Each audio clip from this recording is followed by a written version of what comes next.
Ya kanza kwethu ke nizizwa kanjani ke ngosuku lanamhlanje ke sesifikile ke Zibeni niphelele nani ngokuthi nizophothula lo msebenzi namhlanje unganikeza nobhuti usiphe athi ukuphawula manje ukuthi usuku namhlanje ikuphi mhlawumbe asekubonile ngokwa weather nanokuthi kulindeleke nasibona nesiziba sicwathile manje sithule sithenya sibovu sithere nasibona siphe ikuphi ngaphawula mfowethu ngokwa weather nje namhlanje uyiboneni.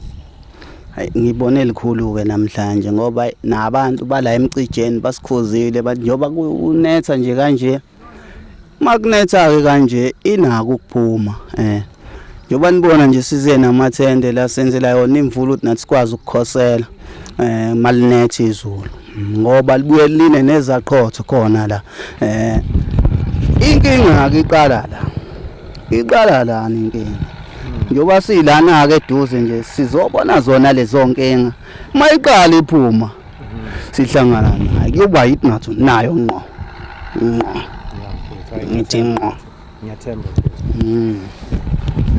intshisekelo eninayo nje iyangipha namandla ukuthi sesiyaphuma kulento yokudlala ngadlala siyaphothula ngempela njoba la ngishilo nje mina bhuti mina ngikhathele ilento ngikhathele kakhulu mina manje mfowethu kodwa ke namhlanje lamanqamba mfowethu ngifunda ukumtshela nokuthi ugoloko eniucelile notholile nizokwazi ukuthi ngoba izinto zedlo ziyathanda ukuthi umqondo ube ngathi uyaphazamiseka that's why abantu abadala bekhuluma nawe mawuthe ukuthi umqombothi kancane wathi ukudungeka nje ingqondo bayafika ke lapho ngoba mawuza ngomqondo wakho ucabanga kakhulu ubaphazamisa umqondo wakho fanele uba ngathi udungadungekile kangaka ukuthi ke mhlambe sike sibone abantu abakhubazekile ibona ekhulunywa nabo kakhulu abaxhumana kangcono nezidala ngoba bathe ukuthi umqondo uyaphazanyiswa mawufuna ukuxhumana nabantu abadala mfowethu so angilithuki futhi angiliqobe igama lokuthi ngicele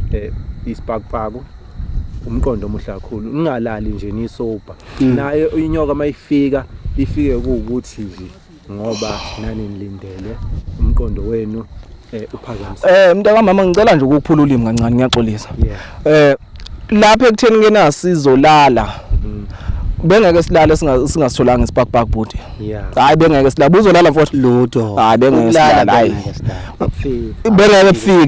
bengeke bufike mfowethu phela namhlanje sizophothula indaba enkulu kakhulu namhlanje sibhizi ngempela uthokoze kakhulu mawuza ukuthi seniphumile nizoyilanda ngempela ngoba uhlukumezekile wonke lo mphakathi waseMambeni uhlukumezeke into ongakazi uzibone imcija ihlukumezekile Israel ihlukumezekile kanti neqhude ungalishiyi nakhona eqhudeni ungalishiyi iqhude bhuti akasambeni siyobona izibe eduze mhlawumbe babone uthukela ke lolu ngani zakwethu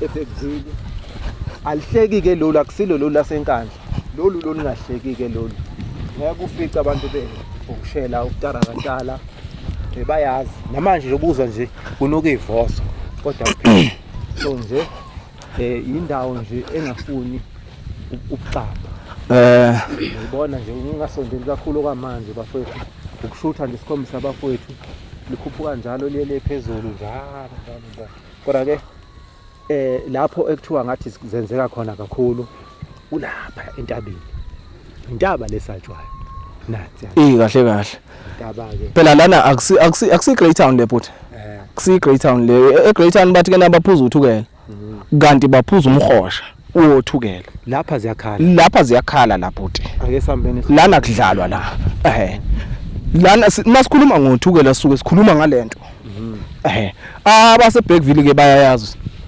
bayalazi uthukela mfowethu kodwa ke namhlanje hayi bafowethu ngiyanitshelela amanqamu namhlanje ngizwa nasemabhandeni mina ngijabule kakhulu uthini namfowethu lapha hayi mina ke mfowethu ngijabule kakhulu ngoba namhlanje lamanqamu ngoba ngethu kumele ukuthi ngihambe ngemaRespect umndeni wami uyangidinga kakhulu ngoba manje bathetha wobuya siyabona nje izinto ziningi yebo ke ngaza ukuthi njoba nibona ke la khona ke labathi iphuma khona zonke insuku ke lenyoka iziphi impela ke lesi ngaza ukuthi lapha yakuloya amhosha loya abantu bendawo bathi bakhule beyibona ngaphesheya la lapho kubovu khona laphaya.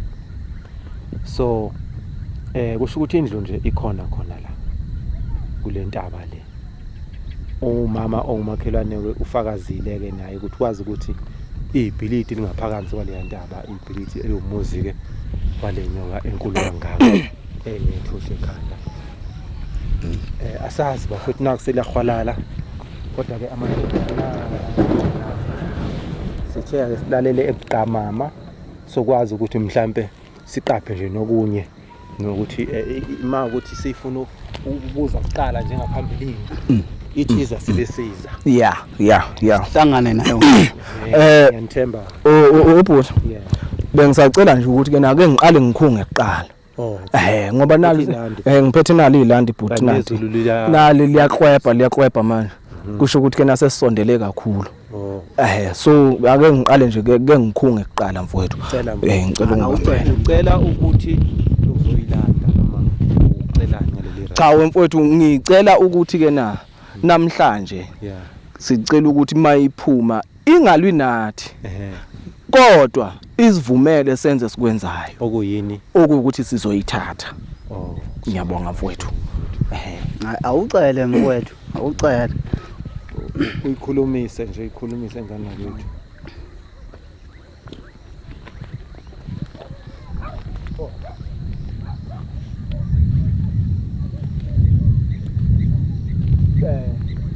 Size kuweke mnini manzi. Size kuweke. Ndlondlo. Sizocela lapho ukuthi ke singaphazamiseki. Nathi sithunyiwa sizizelanga nje. Kodwa ke sicela ukuthi ke sihloniphane ngoba sizokulanda nje namhlanje. Sicela ukuthi ke ungasilwisi. Usivumele nje senze sikwenzayo kodwa nje ungasilwisi. Siyabonga. Ukuthatheka ithatheka. Ukuthatheka bafowethu iyathatheka yona. Yiloko phela kufunakala namhlanje iyathatheka kahle. Bafowethu ake sithi ke nje namhlanje okwamanje bafowethu sisathi uyothi urelaxa nje kancane lapha ke sithi ukuqina kancane kuqekeqa ukuze singeze ukulokhuzana. Singeze ukuthi ke nasize ngomqondo ophelele. Singeze ngomqondo ophelele. Bathi ke lenyoka ihamba kulesi zibe singcolileke nasi. Oh lesi esiwumhoshanyana lesi. So sizobe siqapha nje ndawo zombili ke. Ikhona la noma singesikhuluma ukuthi kwenzekeleni kuzoze kuthinteke mhlambe nemndeni ethize esondele la kodwa nje bayazazi abantu igemegeme zakhona.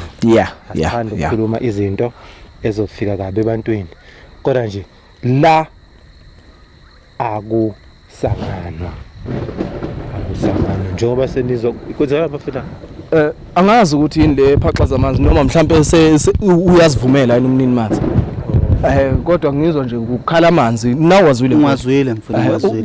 Kwangathi usuthukile nje. Lutho ukuthola. Angithandi uphenduke masinya kanti sithembe wena. Hayi mfowethu bengiqala ukuthi ngabe uyena umnini wamanzi. Kodwa ukuthuka mfowethu angithukile. Hayi ngiyathemba. Angithukile. Hayi mfowethu. Themba. Ake sithi amabhabuli. Mhlambe izinhlanzi. Hayi. Kodwa futhi noma kuthiwa uyena ngibona ukuthi inkinga beyikhona kunina. Hayi inkinga. Mina engikubonayo mfowethu ngibona ukuthi ke nabe kade esivumela. Ngalesicelo bengiqeda kusenza.